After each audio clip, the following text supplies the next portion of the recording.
Жыццё самы галоўны сюжэт.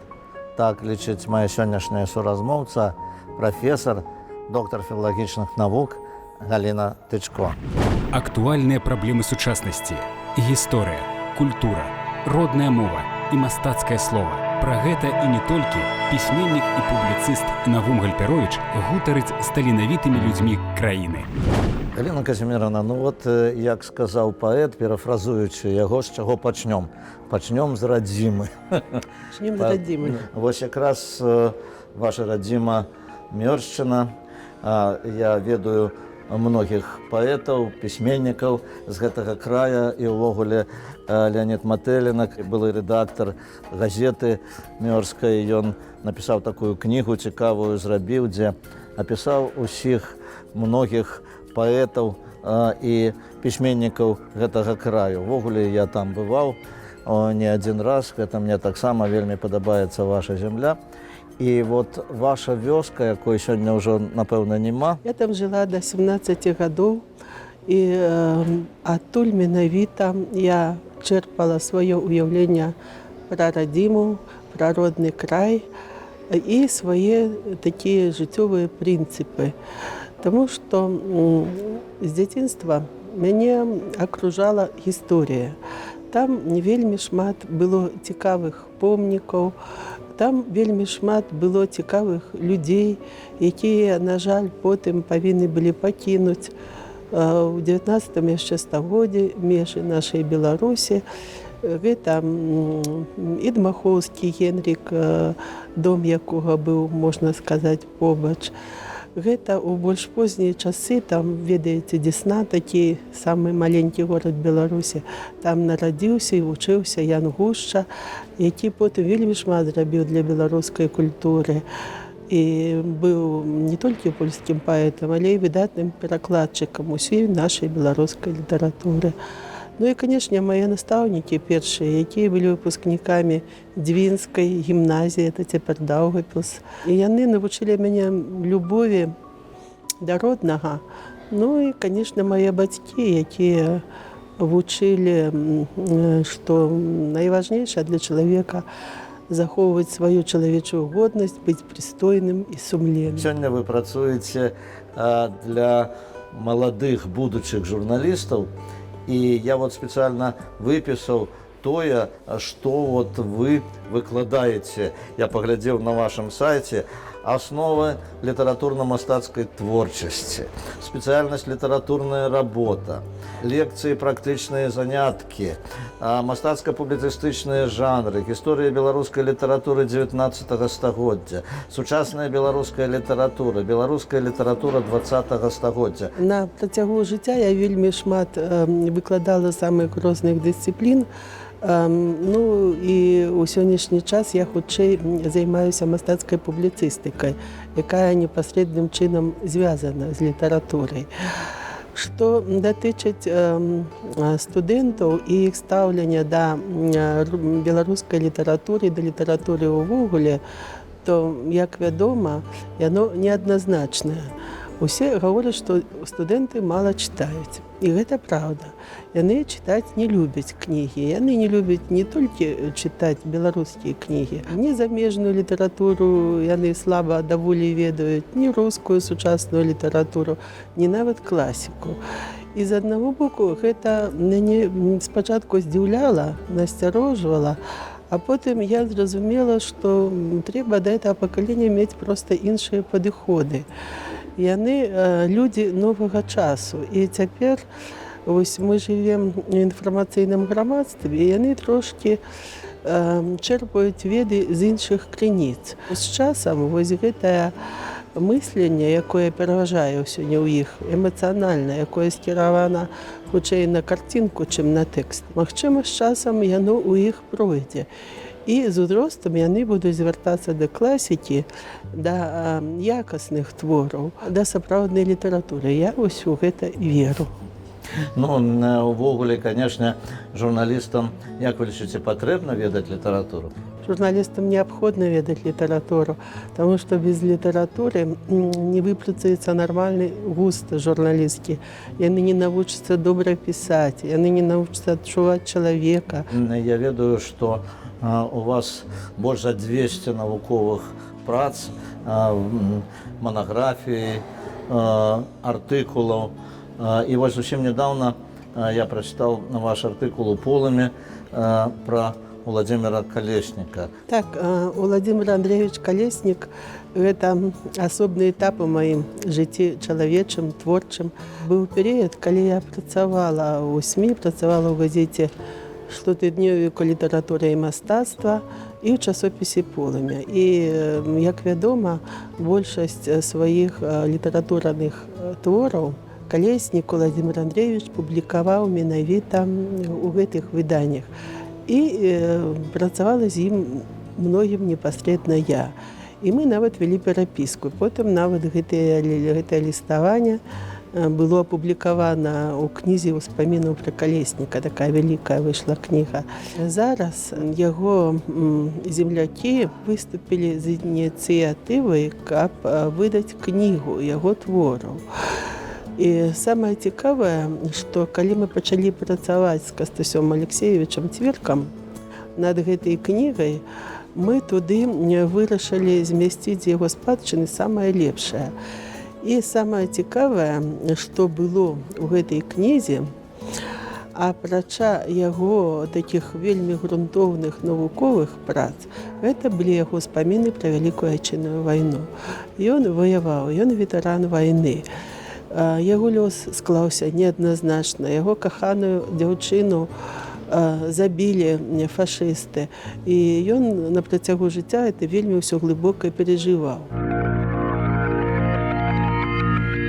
Ну, вось вы даследавалі творчасць Янкі Купалы, Васіля Быкова, многіх іншых славутых нашых пісьменнікаў. Яшчэ вось з гэтай нагоды у мяне была такая адна публікацыя пра дакументальную літаратуру. Таму што многім вось творы, прысвечаныя вайне, гэта літаратура дакументальная. І памятаеце, канешне, як у 80-е гады Алесь Адамовіч, які перажыў вайну сам на ўласным сваім вопыце, які вельмі балюча ўспрымаў гэты паэт, і ён вылучыў такі тэзіс пра зверхлітаратуру. Гэта літаратура новага часу, якая адлюстроўвае не выдуманыя аўтарам, пісьменнікам нейкія фантазіі, нейкія гісторыі, нейкія прыдуманыя сюжэты. Гэта літаратура, якая расказвае пра рэальных людзей, рэальныя падзеі, дакументальныя тэксты. І таму мне здаецца, што Адамовіч, які сам у гэтым кірунку працаваў, калі ўспомніў яго карнікі, напрыклад, яго хатынскую аповесць, ён у нейкім плане прадвызначыў развіццё сусветнай літаратуры і наша сённяшняга дня. І вось я хачу сказаць у сувязі з гэтым пра свае ўражанні сённяшнія ад літаратуры сучаснай. Напрыклад, я вельмі сёння люблю чытаць не столькі мастацкія творы, колькі я цікаўлюся вось такімі кнігамі, якія... Non-fiction. Да, non-fiction, якія апісваюць рэальнасць, так? Это біяграфія людзей, гэта ўспаміны. Вы займаліся, акрамя навуковых прац, это ўкладанне кніг, гэта рэдагаванне. Вось вы мне сказалі пра цікавую кнігу пра беларускую лірыку, пра паэзію беларускую. Вось раскажыце крыху пра гэтую кнігу. Эта кніга, я думаю, яна спадабаецца вельмі многім. Па-першае, у яе цудоўная назва. Яна будзе называцца «Сонца кахання». Задума гэтага тэксту, вялікага такога твору, належыць Кастусю Алексеевичу Цвірку, з якім я працавала разам у часопісе «Полымя». Ён рабіў падборку тэкстаў, падборку вершаў, а я рабіла такія кароткія, вельмі кароткія, але значныя анатацыі.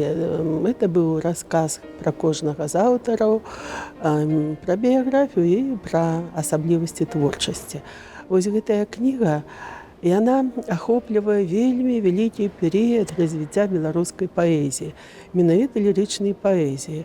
Пачынаецца яшчэ з філаматаў і філарэтаў, 19 стагоддзя. Там ёсць вершы пра каханне і таго ж Францішка Богушевіча, і Дуніна Марцінкевіча, і, канешне, і Чачота, Баршчэўскага, Міцкевіча, але гэта кніга ўключае вершы, пачынаючы з 19 стагоддзя і да пачатку 21-го. Там каля 300 аўтараў прадстаўлена.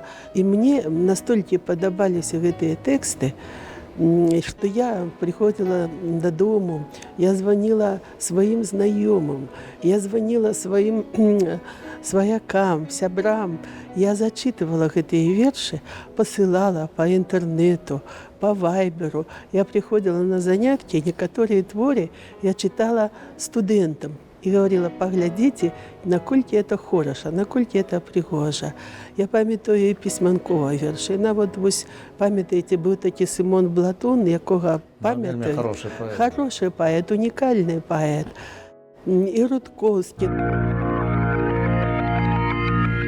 Скажите, ласка, вот на ваш погляд, навуковец, літаратуразнаўца павінен быць літаратарам ці проста любіць літаратуру, але я недавно зусім размаўляў з адным філолагам, кандыдатам навук, паэтам, які сказаў, што не паэт не можа увогуле так глыбока асэнсаваць паэзію іншых. Безумоўна, паэты, яны больш тонка адчуваюць літаратуру, і калі паэты пішуць пра паэзію, пра другога паэта, яны, канешне, робяць гэта лепш.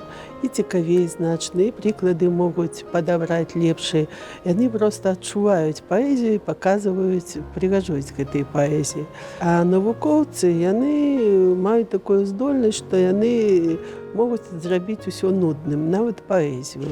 Але калі адбываецца такое спалучэнне, а ў нас на Беларусі такое адбываецца часта, што адначасова чалавек і паэт, і творца, і навуковец, тады гэта такая вось рэч унікальная. Хаця вось, калі гаварыць пра прыклады, напрыклад, памятаеце, Варлен Бетчык, ён не быў паэтам, але наколькі ён тонка адчуваў паэзію. Ён проста выдатна адчуваў паэзію. Альбо Рыгор Бярозкін, гэта з такого старэйшага пакалення. Як зрабіць так, каб вот літаратурная крытыка была больш актыўна ўдзельнічала ў літаратурным працэсе? Это вельмі складана. Это, напэўна, не ведаю, можа быць, это будзе не за нашым часам, таму што сёння пераважаюць проста анонсы. Называецца, допустим, кніга, і кніга гэта не абавязкова будзе самая хорошая, гэта будзе кніга проста раскручаная. Хаця, безумоўна, вот на факультэце журналістыкі ў нас ёсць цэлая кафедра, якая займаецца і рыхтуе людзей, якія павінны пісаць літаратурную крытыку. Пра якога чытача і пра якога творцу вы марыце ідэальны чытач і ідэальны творца? Ідэальны творца, напэўна, для мяне творца, які умее абудзіць глыбокія эмоцыі і скіраваць чалавека на роздум над сэнсам быцця. Сёння у час масавай літаратуры такое сустракаецца вельмі рэдка, але сустракаецца. І такіх аўтараў можна любіць, можна чакаць ад іх тэкстаў. І вось, напрыклад, я ў апошні час з задавальненнем чытала англійскага пісьменніка Джуліана Барнса. Вы, напэўна, чулі такое прозвішча, вось, якога лічаць таксама і постмадэрністам. А вы ведаеце, што постмадэрністаў звычайна не вельмі высока ўсе ацэньваюць, а ён мяне ўразіў. Таксама магу прыгадаць нашага беларускага аўтара, празаіка Андрэя Федаренко. Вот читаешь Андрея Федоренко, и ты адчуваеш, як твоя душа б'ецца ў унісон з тымі думкамі і эмоцыямі, якія ён апісвае. А ідэальны чытач? А ідеальний читач? Ну, ідеальний читач, напевно, який любить поезію якісну, який любить книгу не просто читати, який любить читати і думати. Ну що ж, Галина Казимировна, я жадаю вам пльону, жадаю поспіхів, жадаю вам добрих студентів, добрих цікавих артикулів і добрих зустріч з авторами любимих книг. Усього найлепшого. А я нагадаю нашим телеглядачам, що сьогоднішньою моєю суразмовцею була професор, доктор філологічних наук Галина Казимировна Тичко. Усього найлепшого, до побачення, до зустрічі.